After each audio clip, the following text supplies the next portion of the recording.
Ahí Yo queremos creo hacer. que, yo creo que el enero ya como post diciembre no, No, no acompaña. no, no, no. Yo todavía siento que no hubo fiesta, que no hubo nada. Mm. Ah, ¿Sabes lo que podríamos pensar en hacer un capítulo desde la playa? ¿No? O sea, porque finalmente nosotros claro, asociamos, o sea, la cultura chilena, Verano, playa. claro, Claro, y es del Valle Viaje a La Central, del Serena, interior.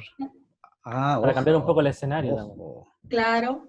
ojo, sí, pero la playa es Verano, enero. playa o piscina. O piscina. oye, Nati, y espérate, perdón, tú estás en Talca ahora, ¿y la salida al mar ahí dónde está?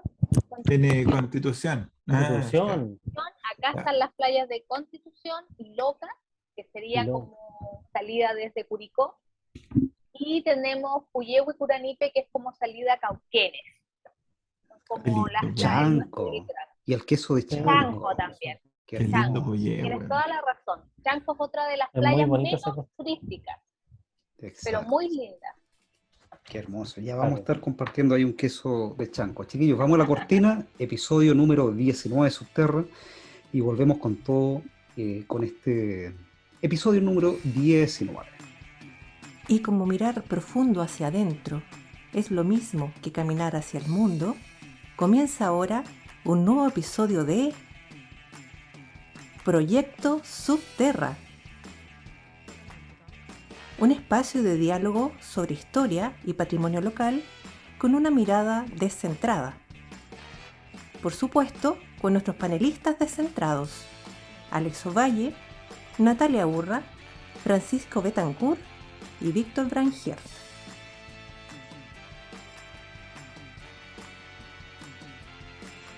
Francisco Betancourt, Natalia Urra, Alex Ovalle, panelistas estables de Subterra. ¿Cómo están, chiquillos? ¿Qué invitado tenemos el día de hoy? Una invitada. Invitada de lujo. Invitada. Tenemos Sí. una querida y no vamos a decir vieja amiga porque suena feo, ¿no? Pero sí amiga de la casa desde hace muchos años, es Liuba Boric. Ella es doctora en Historia por la Universidad de Santiago de Chile, estudió pregrado y magíster en Historia en la Universidad Andrés Bello, y sus temas de trabajo son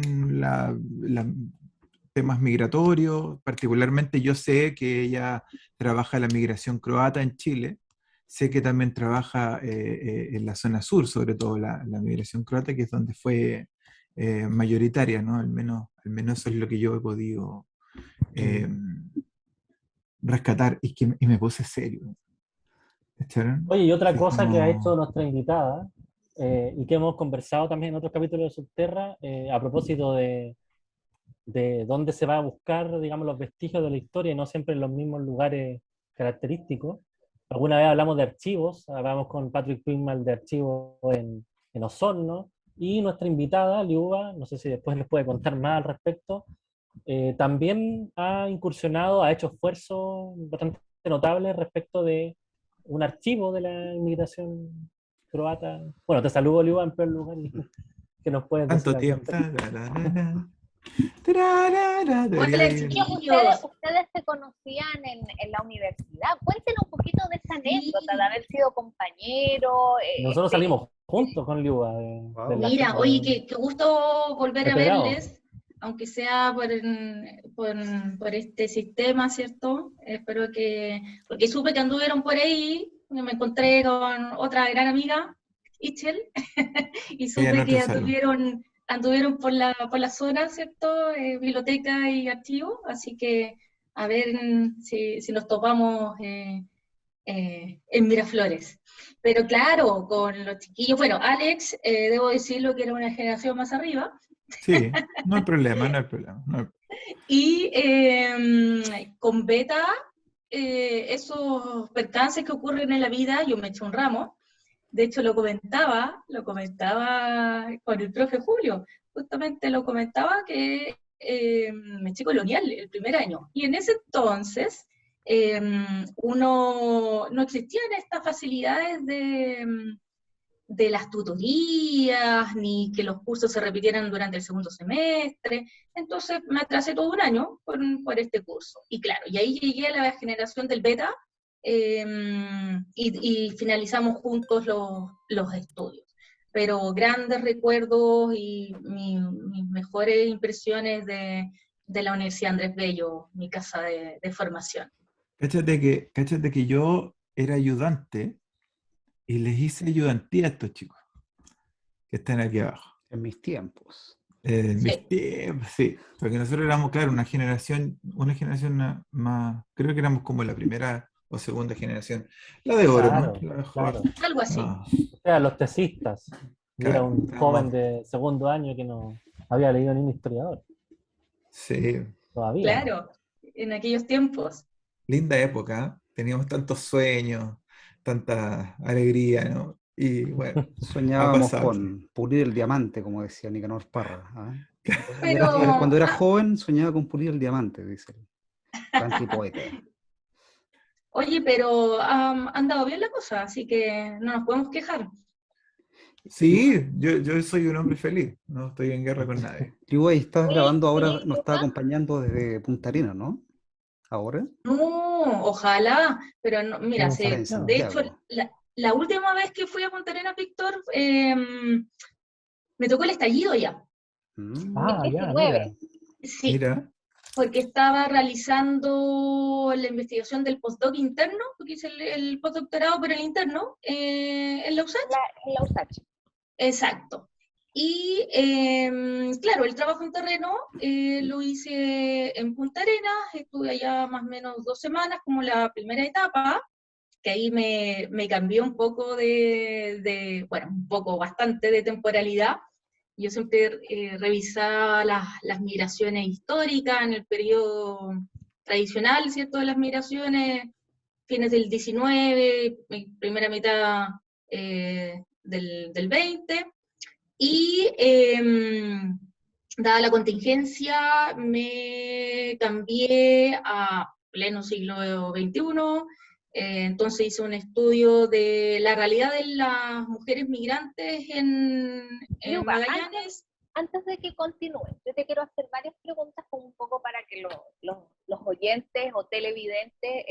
a ver, tú primero eres licenciada en Historia por la Universidad Andrés Bello y luego magíster también en Historia por la Universidad Andrés Bello. En ambas situaciones entiendo, porque de hecho, haciendo memoria, nos conocimos en enero del 2014 como profesora de tu comisión de tesis de magíster, ¿ya? Así Y es. aparte fue un gusto leerla porque una escritura preciosa, la forma en cómo trabajabas las fuentes y cómo yo sin ser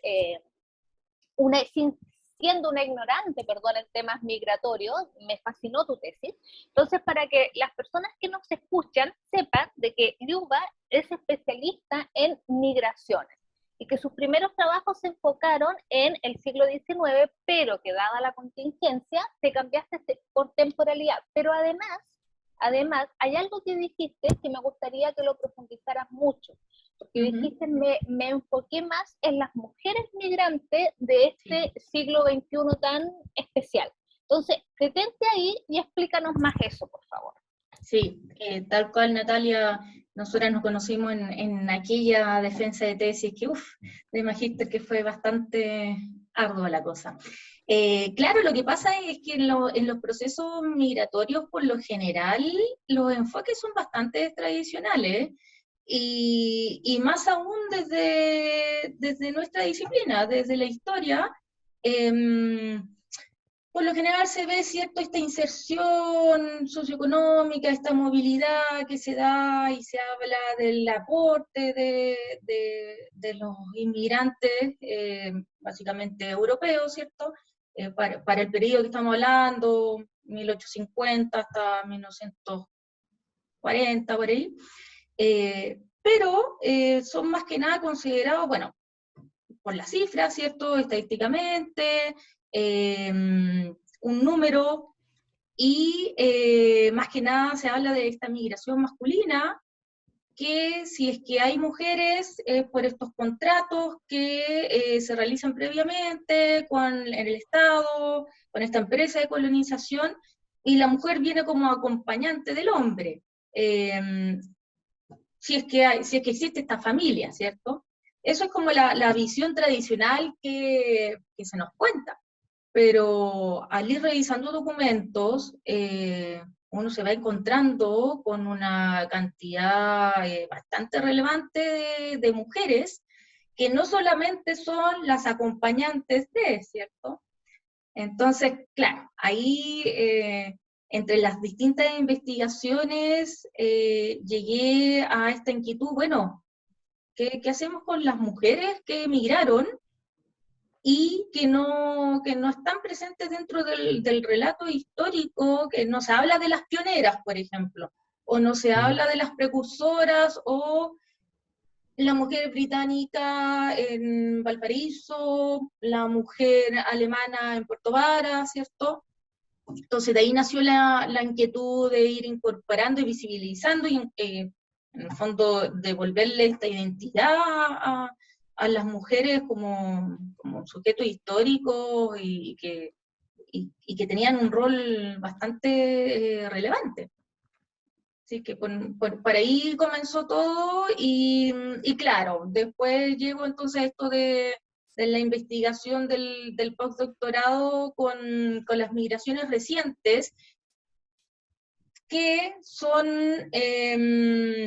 más visibles las mujeres, y que ya estamos totalmente asimilando que las características de estos procesos han ido cambiando a través de las décadas, ¿cierto? Entonces, hoy en día nadie se cuestiona que las mujeres migren, pero las mujeres siempre migraron.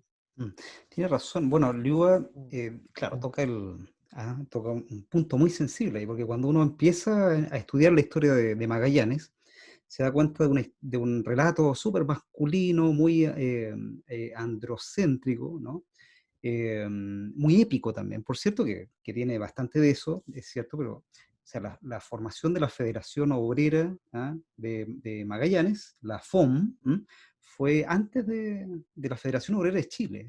Claro. Creo que como por un par de años se adelantó, 1920, por esa época, 1918 quizás, y desde ahí se forma con mucho impulso de la experiencia de los croatas, ¿no?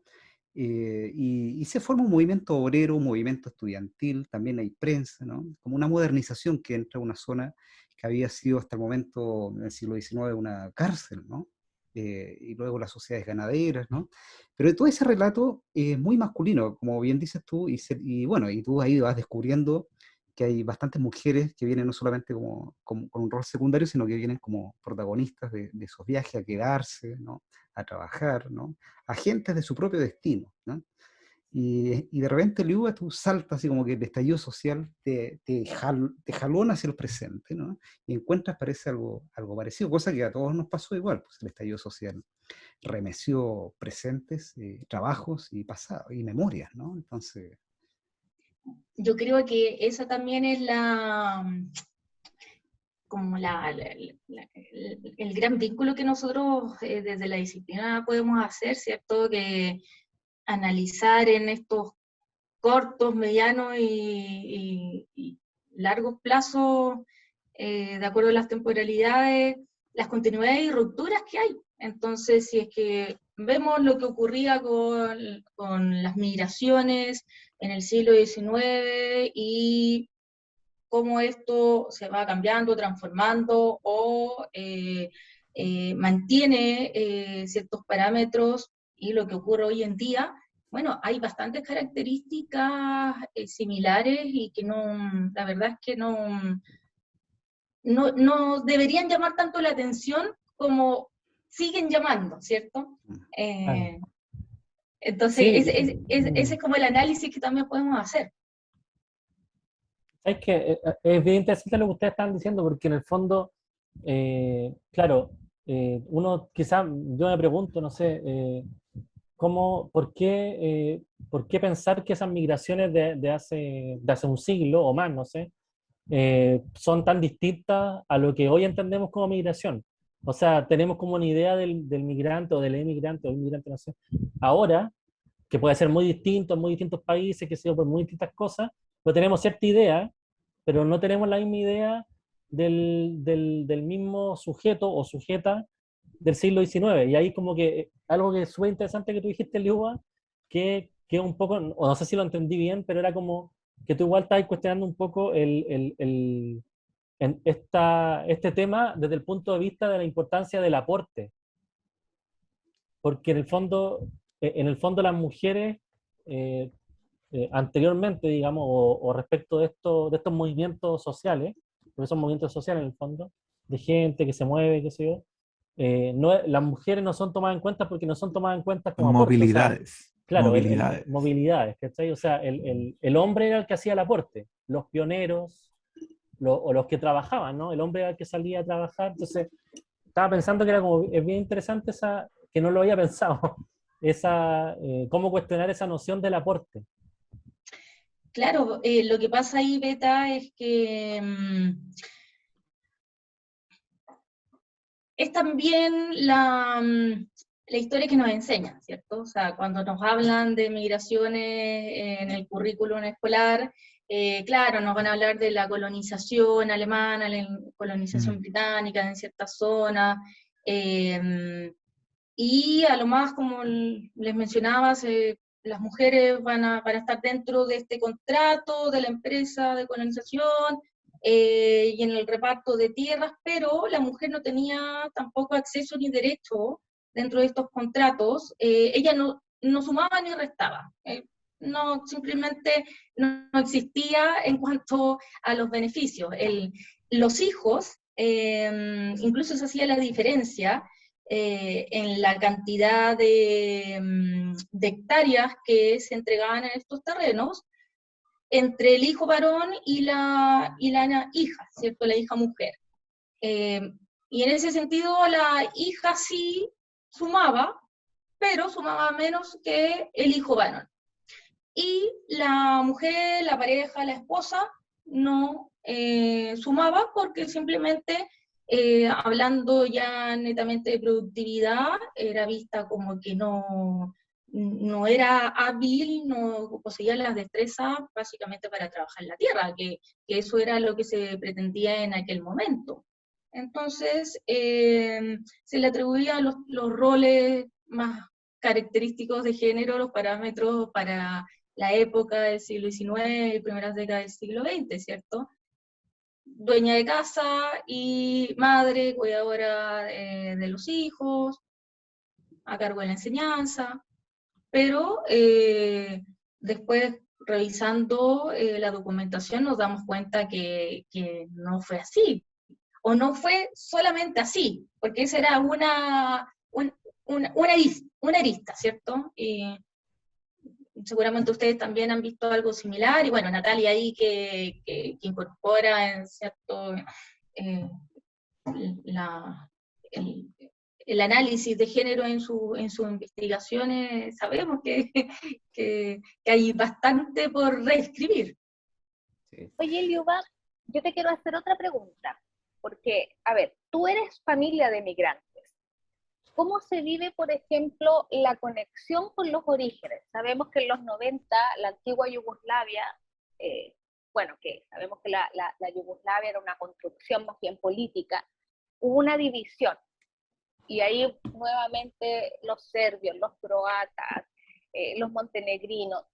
Tu familia y tú como descendiente de migrantes, ¿cómo viven, por ejemplo, los conflictos sociales, políticos, desde la otra vereda? ¿Por qué? Porque tú ya te sientes 100% chilena, pero nunca pierdes el origen ni esta conexión con la tierra de tus abuelos o bisabuelos. Entonces, ¿cómo se vive? Porque me imagino que la migración contemporánea pasa por situaciones similares, y más aún donde la comunicación y la información está a la orden del día, tanto para bien o como para mal. Entonces, ¿cómo lo viven, por ejemplo, ustedes, o tú particularmente, y además como historiadora? ¿Cómo viven la conexión con el origen? Sí, es súper interesante eso, Natalia, porque ocurre que, bueno, está este vínculo, ¿cierto? Incluso por ambas ramas familiares, o sea, lado paterno y materno, croatas e italianos. Entonces, Cocina en la cocina, a ti te gusta cocinar y se nota tu raíz italiana. A ver, sí, sí, ¿cómo sí, es sí. eso? Algo hay de eso. Y aparte en Punta Arenas, que es un territorio de colonización, o sea, comienza, ¿cierto?, luego de haber sido este territorio Presidio. de confinamiento Mm. penitenciario, ¿cierto?, luego ya es un territorio de colonización, entonces las dinámicas, y aparte en zona fronteriza, las dinámicas en Punta Arenas, es prácticamente imposible no codiarse con algún descendiente de alguna colectiva de migrantes. Por lo tanto, ahí ya hay una característica particular. Ocurre además que las familias, ambas familias llegan, los bisabuelos son los que llegan a Punta Arenas, pero por ejemplo, después nosotros migramos a Antofagasta, que es otra zona, ¿cierto? El norte de Chile, otra zona de migración, y los hijos, o sea, con mis hermanos, nosotros nacimos en Antofagasta, yo no soy magallánica, yo nací en Antofagasta, y ahí mis padres conocen como el otro lado de la colectividad, que es muy distinta, es muy distinta a los croatas que llegan a Punta Arenas de los croatas que llegan a Antofagasta. Eso está muy interesante eso, porque seguramente nos dice de los lugares, Sí, ¿no? justamente, No sé si... son de otras zonas geográficas, Francisco.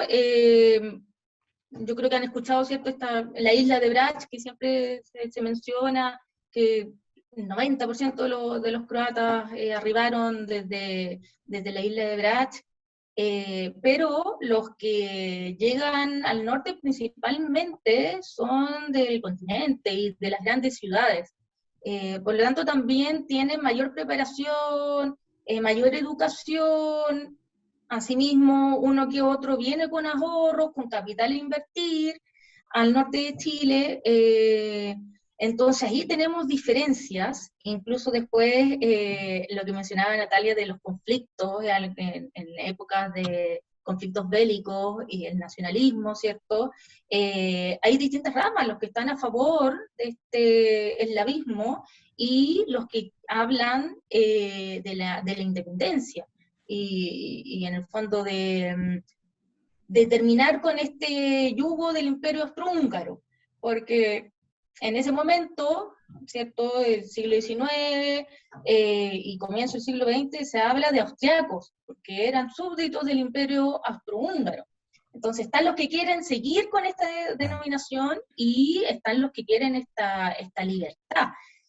Entonces es un tema súper, súper complejo, y aparte hay mucho también de mitos, de enaltecer un poco al migrante.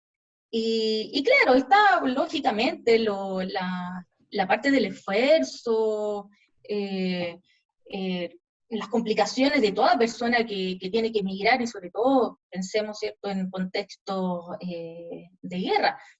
Pero son seres humanos como cualquier persona y en cualquier sociedad van a existir los roces y los conflictos. Entonces los migrantes no estuvieron ajenos de ello en el siglo XIX, en el siglo XX, por más que hayan sido migrantes europeos, estuvieron involucrados en delitos, en conflictos, en roces, en procesos judiciales, en lo que hoy en día está tan, lamentablemente aún sigue estando presente, la xenofobia, el racismo.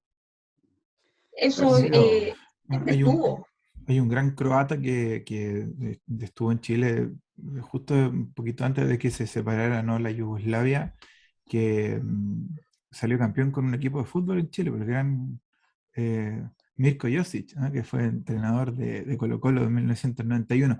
Uno cree que de pronto todos estos procesos migratorios, en general, se tiende a pensar en Chile, sobre todo, que el inmigrante europeo, sí, sí sé que todo, pero bueno, yo tenía que decirlo, porque, ¿ah? Bueno, nosotros Es lo que teníamos hace rato, Espérate, lo y la teníamos hace colonia croata rato no los es del cuatro. Colo no, generalmente. espérate, ¿qué fue ese No, símbolo, Liuba? Tú eres de la Católica, ¿eh? sí, es de la Ya, Católica, somos de la aquí, Católica, sí. No, por eso la comentaba que mayoría. la colonia croata, por Sí. lo general, por lo que he llegado a conocerlos, algunos, no son muy del Colo. Por eso yo No destacaba siempre hay algunos. ese gran ¿De qué croata, equipos ¿no? son ¿de qué equipos son los croatas? Uno que son De la Católica, por los de la Milosevic, Católica, Sí, ¿no? por el hay Milovan, bastante de católica, por hay que Milovan, decirlo. por el Hay Milovan. bastante. Claro, Mirosevic. Sí, son más de la Católica. En general se tiende a Tudor, pensar que que también. Luca, pero Luca es italiano, No, pero ¿no? el segundo apellido creo Ah, que. ¿O no? Luca Tudor también, pues, ¿no? Lucas Que, Tudor, sí, la familia es croata. ¿Viste, viste, claro, viste? mira, Sí, pues. mira. que ahora está un poco pasado de peso en relación a cómo era Sí, cuando no, fuimos Se sí, de la comió cagada, al pues. futbolista. Oye, vamos a... Bueno, yo estaba diciendo, antes de que Sí, todos me perdón. interrumpieran por sus equipitos, No, no he dicho nada de mi cuídese que equipo ahora yo. salieron No avisé 4 nada. veces campeones, que nosotros lo habíamos logrado hace mucho rato. Oye, se tiende a creer que la inmigración europea, sí, existe el estigma, ¿no? De que la inmigración europea es más mejor que la otra, digamos. ¿Ah? Y eso es súper interesante porque en rigor siempre se piensa como la inmigración desde el sur hacia el norte es más mala, o de la inmigración desde el viejo continente a América, ¿no? Se tiende a ver mejor, salvo la española, ¿ah? Pero salvo la de la conquista, ¿ah? Que también es un proceso migratorio, son movimientos, ¿no? De ahí una canción aprovecho para nuestros televidentes y sobre todo nuestros auditores, una canción de Jorge Drexler, que se llama Movimiento. Cántela, ¿Ah? un Muy poquitito bella. así. Yo no soy de aquí, pero tú tampoco, dice y eso es súper interesante, como mostrar este mundo en movimiento, y yo creo que en ese orden, como que se te va relativizando todo, ¿no? Y ya no existen ni inmigrantes buenos ni inmigrantes malos, digamos, ¿ah? Y de pronto como generar conocimiento al respecto de la migración en general, puede ayudar a que la sociedad mire este fenómeno como ya no desde el desdén o hacia o como admiración en el fondo, ¿ah? Entonces, es bien contextual, por otro lado, la migración o los procesos migratorios, emigración, dijo Beta recién aquí, ¿no? Eso, ¿Cierto? gracias. Sí, sí, Alex, ahí cuesta bastante como cambiar un poco la visión, porque en el fondo, o sea, no se trata acá de encasillarlo, ¿cierto? Que delincuentes o nada por el estilo, sino que, bueno, nosotros que trabajábamos, dependiendo también el tipo de investigación, pero con documentos, es también nuestro rol mostrar el documento tal cual se está presentando. Entonces, al momento que yo empecé a introducirme en el archivo judicial, claro, la cantidad de extranjeros que me iban apareciendo en estafa, en conflictos por deslinde de terreno, homicidios, robos, riñas callejeras, porque estábamos hablando, ¿cierto?, de esta sociedad principalmente masculina, que se dedicaban a la ganadería, a las estancias, a los yacimientos auríferos. Entonces, sí o sí iban a ocurrir roces, conflictos, y eso fue lo que comencé a mostrar en la tesis de magíster. Ahí, claro, Natalia se acuerda que fue un caso en específico, sí, fue un análisis microhistórico, un caso en específico que de ahí dio a toda una red de reventa de productos y de robos, que estaba involucrado un británico, un italiano, un croata, todos eran parte de este infracomercio, como le llamo yo, y bueno, y continué con eso, pero me costó bastante tuve bastantes críticas porque los descendientes de, ¿cierto? Y así también los que estamos involucrados en las migraciones históricas, por lo general, venimos de familias que migraron. Entonces también está ese aspecto que yo les decía como más romántico, más nostálgico, y como si fueran intocables, y bueno, uno no puede cargar tampoco con lo que hizo el antepasado o encasillar, ¿cierto? Que es lo mismo que ocurre hoy en día, que está este estigma, está esta carga social, que tal colectivo narcotraficantes o tales mujeres se dedican a la prostitución o, ¿cierto?, al robo, el lanzazo, pero no podemos tampoco generalizar. Entonces, para eso están los documentos, para eso están las cifras. Exacto. Y a todo ese mundo que muestras tú ahí como de migración a principios de siglo, le agregas tú el condimento más complejo que el género, ¿no? Las mujeres, cómo participaban ahí, porque, bueno, está el famoso cómic, el dibujo animado Marco, ¿cierto? Un niño italiano, una familia italiana que de repente siempre uno le llamaba la atención, que del gran Hayao Miyazaki, ¿no? Que hizo llorar a todos los niños en los años 80 prácticamente, ¿no? Claro, era la mamá la que emigraba, po. Era la mamá la que se iba a Argentina, no el papá, ¿no? Y después cuando la mamá dejaba de enviar cartas para ver cómo estaba, le estaba yendo a la Argentina, el niño se preocupa, pesca su monito, y cruza el Atlántico en busca de la mamá y no la encuentra nunca, ¿no? Y tenía a todos los niños latinoamericanos llorando en la década del 80, pero era una mujer, era una señora, ¿no? Madre de familia que deja el confort del hogar, ¿no? Y se va... Federico sabrá conocer a Marco, ¿no? Federico conocerá a Marco. Federico conoces a Marco, ¿no? Haznos una señal. Danos una señal desde el más allá. Si existes, si existes, danos una señal. Eso es, ¿viste? Sí, pues llegó a Argentina. Bueno, yo creo que los argentinos son más sensibles y más llorones con Marco que nosotros. Sí. Y además que el cómic estaba inspirado en el libro Corazón. Ay, grande, Natalia. Ah, tienes toda la razón. Siempre sale con esos datos. Estaba inspirado en el libro Corazón y me acuerdo porque me lo tuve que leer completito en cuarto básico. En colegio, sí. O sea, tú ibas leyendo en tiempo real y viendo ahí la serie. No, de hecho yo como es que más joven la serie como que para mí vino después. Como que yo me di cuenta de la serie mucho después, pero el libro era un dramón, o sea, el niño que sufre porque la mamá se va a Argentina. Culebrón. La Argentina, ¿viste? Bueno, y eso es lo que está muy presente en las últimas décadas con las familias transnacionales y la maternidad transnacional, que también siempre ha existido, pero que hoy en día es más habitual, incluso en proporciones de género se ha ido equiparando cada vez más los porcentajes, y ya la tendencia es que las mujeres van a ser en los próximos años mayoritariamente las que migran, a diferencia del hombre, porque también ha cambiado ahí, ¿cierto?, esta visión clásica de que solamente los hombres podían incursionar en la productividad. Entonces, esta separación de las familias y de mujeres, madres solteras, o que son las proveedoras del hogar y emigran por estas ansias de mejoras económicas, laborales.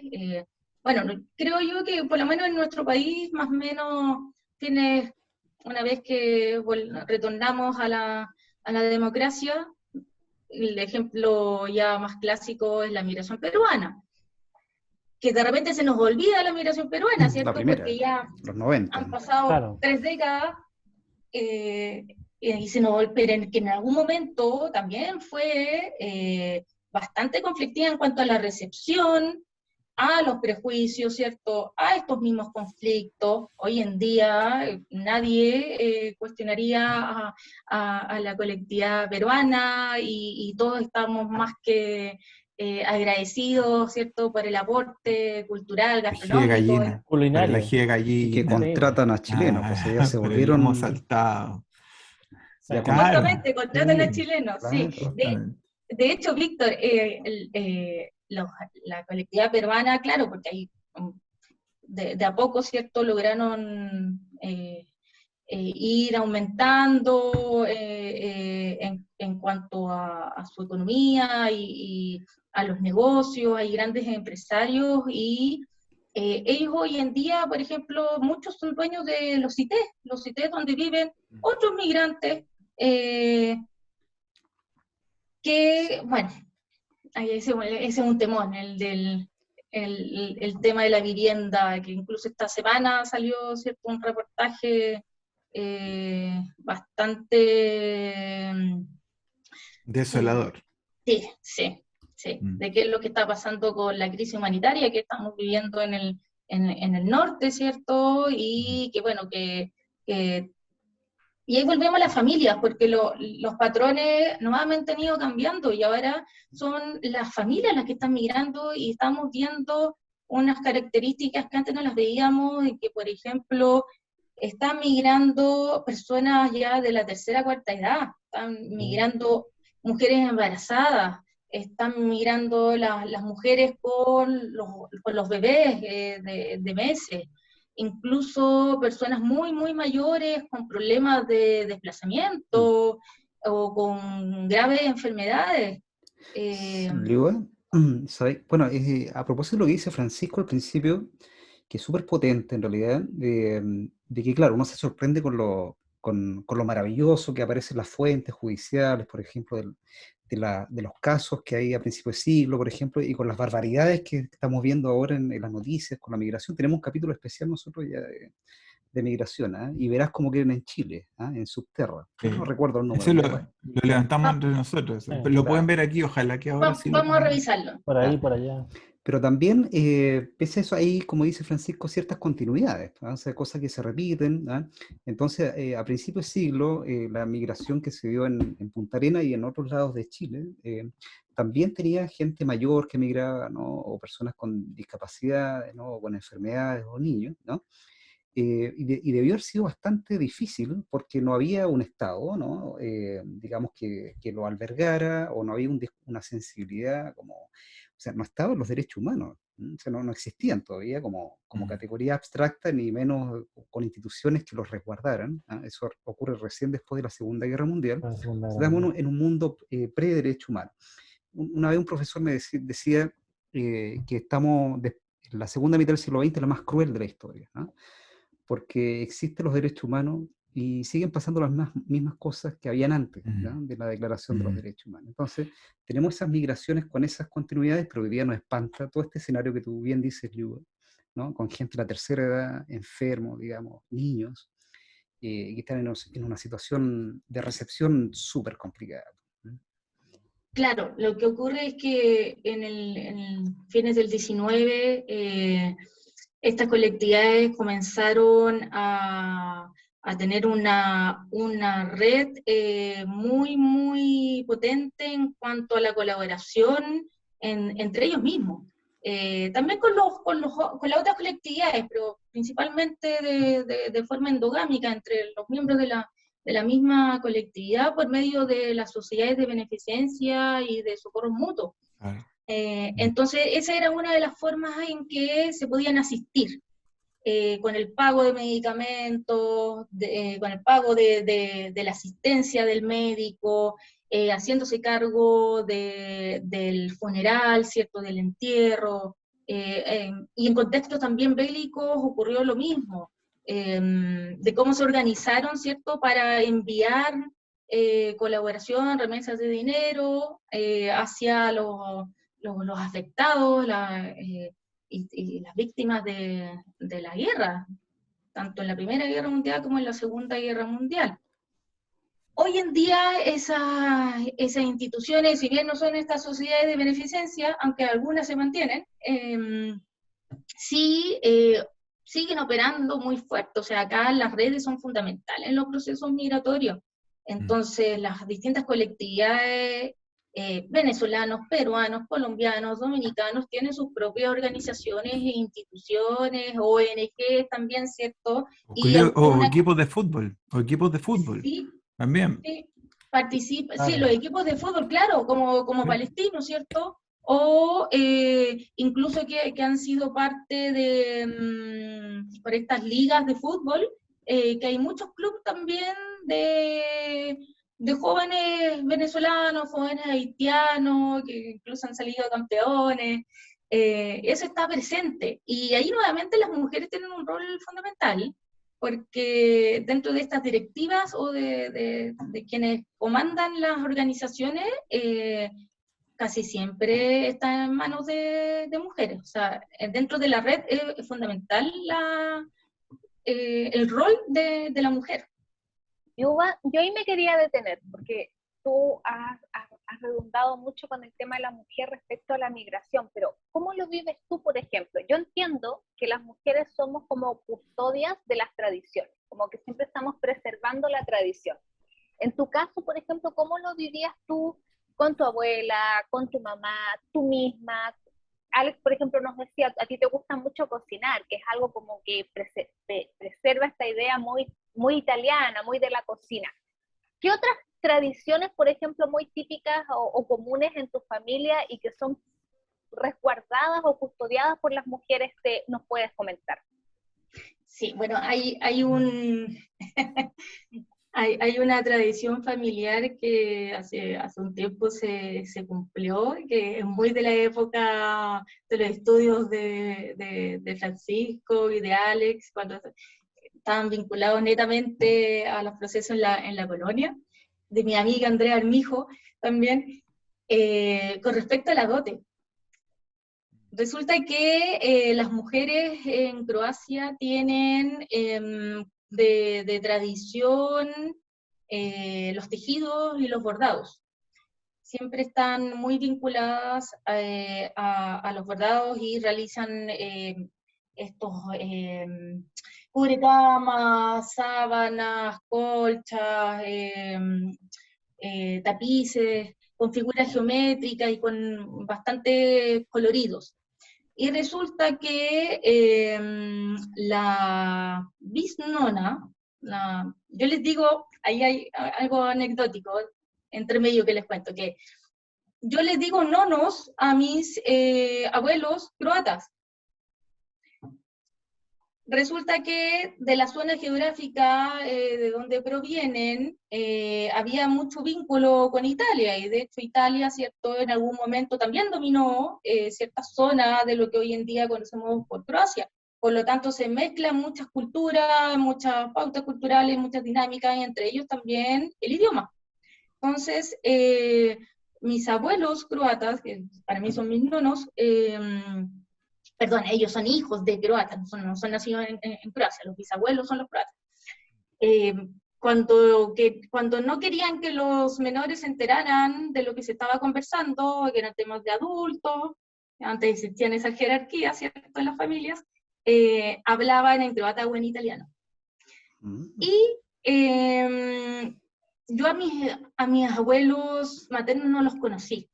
No, mi abuelo falleció antes de que yo naciera y mi abuela falleció el tiempo después, entonces no pude vivir tanto ese lado de las tradiciones italianas, pero sí croatas, y si bien estaban en Punta Arenas y nosotros migraciones internas, que también es parte de los procesos migratorios, Antofagasta, después retornamos a Punta Arenas.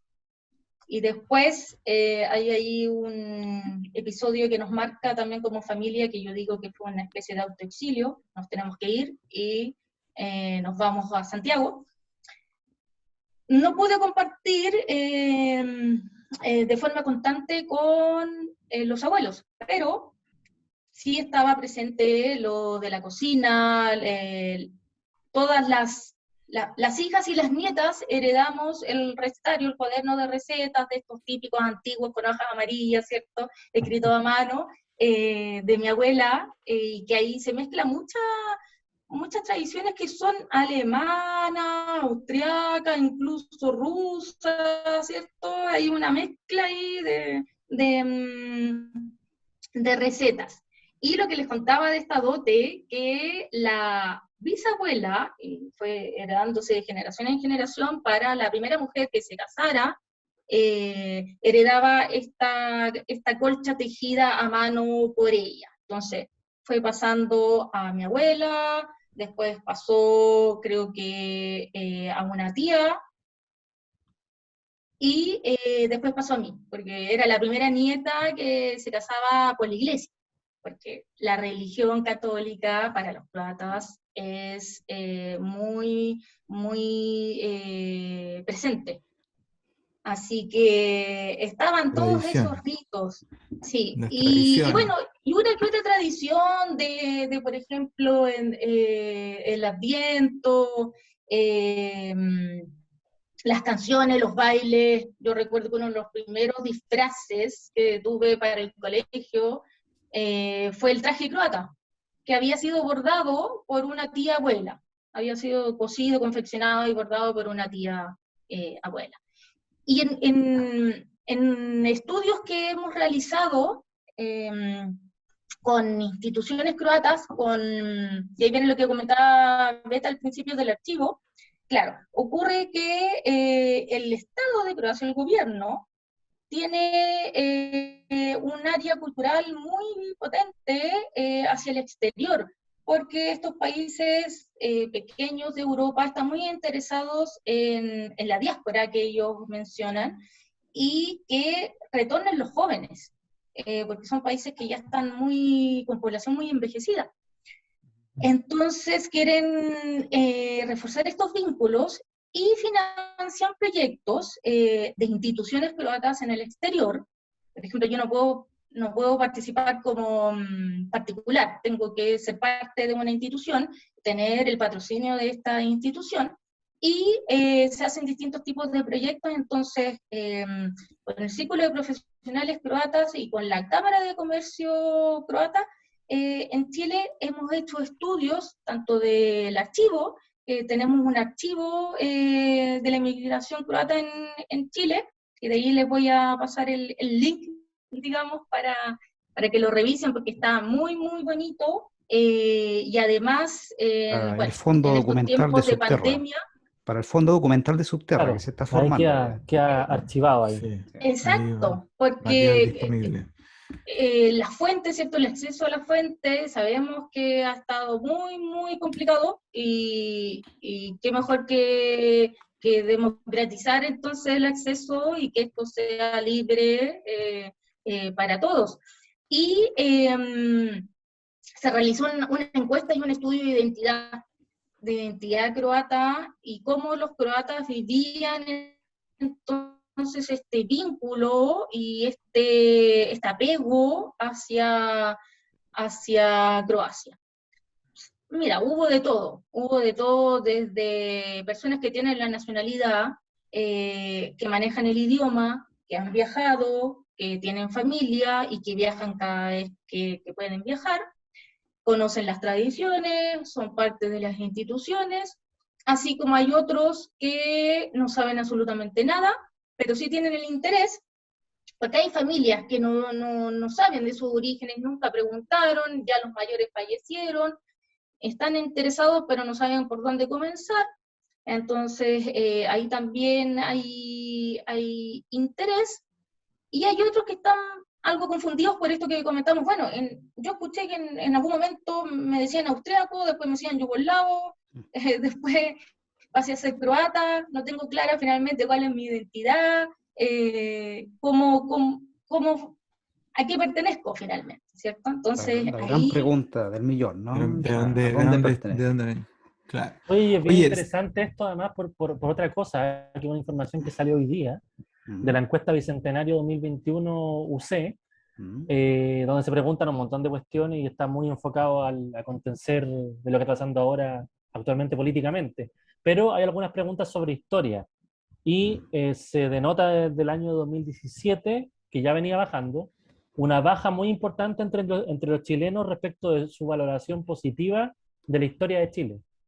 ¿Ya? O sea, está ahora menos de la mitad, el 47%, y bajando los chilenos o sea, es mucho más los chilenos que valoran negativamente su historia. Entonces, ¿cómo esto quizás contrasta, no sé, o pone como una situación distinta o no respecto de lo que pasa con con los migrantes y con los descendientes de inmigrantes y su memoria. Es cierto. Quizá como Oye, para conversar los otros días, no sé. Sí, pues no, se abren aquí. Sí. Ya. ¿Qué Eso ocurre? ¿Qué está algo nuevo pasando para mí, que pero- ahí vienen qué es lo que No. está Yo llegando. yo siempre supe que era el chacal de Subterra. El chacal de Subterra, El qué mal chacal. momento. En el peor Eso es momento. En el expulsión. peor momento. Estábamos muy Sí, entretenidos escuchando a Liuba. sí, la liuba de sus tradiciones. Eso los es como un sonido como movimientos. de partieron. Claro, en este caso Corriendo llegaron. detrás Oye. detrás del conejo mecánico.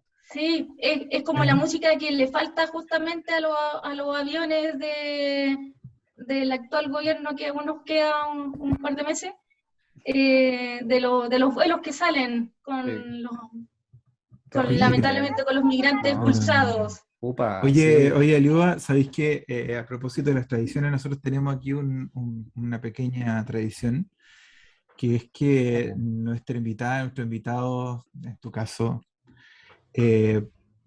invitada, ¿no? ¿Ah? Porque, eligen una canción, ¿ya? Y nos dejan una canción para que, mientras nosotros vamos cerrando el programa. Entonces, Claro. desde ahora ya, Canción favorita. pensá. Sí, tu canción favorita, ¿qué canción nos Para dedicarías? Uy, a ver, es que para que la vinculemos con la temática que estábamos trabajando, ¿cierto? Bueno, va a sonar algo repetido, pero es que, de hecho, la posteé hace un par de semanas, la que tú decías, Alex, de Drexler, porque es muy, muy acorde a cómo deberíamos vivir, sentir y respetar, ¿cierto?, en base a los derechos humanos, la tolerancia y ojalá hacia un Chile intercultural, que multicultural es lo básico, los procesos migratorios actuales. Entonces, sin duda que es uno, y hay una canción también que es muy propia de los croatas, que siempre en las festividades, en las reuniones la escuchan, que es el Tamo Daleko. Amo Daleko. Sí, Tamo Daleko, así que ahí los invito a revisar en YouTube, que están los videos con los típicos trajes, bailes. Yo vamos a cortar acá, yo Sí. me voy a meter de cabeza a buscar Tamo Sí, Daleko. mira. Bueno, y con eso también me gusta más. Bueno, la otra puede estar en otro momento, ¿no es cierto? Claro. Oye, te pasaste, ¿eh? Te pasaste. Sí, Así que Tremenda la Liuba. ¿Qué manejo? manejo. Nos la puso difícil. Te peina ahí. ¿Qué nombre le ponemos a este Tamo. podcast, a este sí, episodio? movimientos. De Liuba a Mirko Josic. Ya más o menos estoy bien. Claro, ahí está. Por ahí va. Mirko Josic a los migrantes. Está bien. De Marco a Mirko Josic, ahí está. De Marco a Eso, Mirko. de Marco a Mirko. De De Marco a Marco a Mirko. Mirko. Eso, la va a tener. Ya, ahí quedó. No, pero De Marco. Sí, qué creatividad que estamos hablando de temas Oye, importantes. Está buena. Pura gente creativa. qué derroche de creatividad. Sí. Oye, Liuba, Oye, no sé si han visto esa serie en Netflix. Ay, que siempre se me olvida el nombre. Vientos de agua, vientos. Que trata de. Es una serie argentina, hermosa. Que sí. trata de la migración de españoles a Argentina. Ah, buena. No la he visto, pero suena. Que está en Netflix. Ya terminamos, ¿cierto?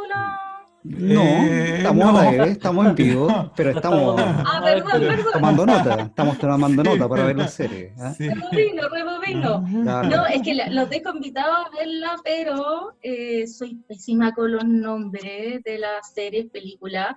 Es una película en Netflix que, como les digo, que retrata toda la vida de unos inmigrantes españoles que justamente en el periodo así más fuerte del anarquismo migran a Buenos Aires, y cómo viven también este proceso político y social en Argentina, y cómo estas ideas revolucionarias por parte de los migrantes se fue cierto, distribuyendo en la sociedad, y pasan las generaciones, y después un bisnieto retorna a España. Espectacular. No, abre el apetito para Sí. verla. Oye, Liuba, te pasaste, episodio número 19 de Subterra. Natalia, Francisco, Alex, nosotros nos despedimos, nos vemos la próxima. No se olvide darle un like. Sí. Sí, Póngale y me gusta, por favor. escucharnos en Spotify, en Evox, y vernos aquí en nuestro canal de YouTube, y encontrarnos también en nuestras redes sociales en Instagram y Facebook. Gracias, Liuba. ¿Te pasaste? Gracias a ustedes, compañeros y compañeras. Excelente. Chao. Nos vemos. Nos vemos en la Muchas próxima. gracias. Luba. Bye, Chao, bye. compañeros. Chao, chao. Chao.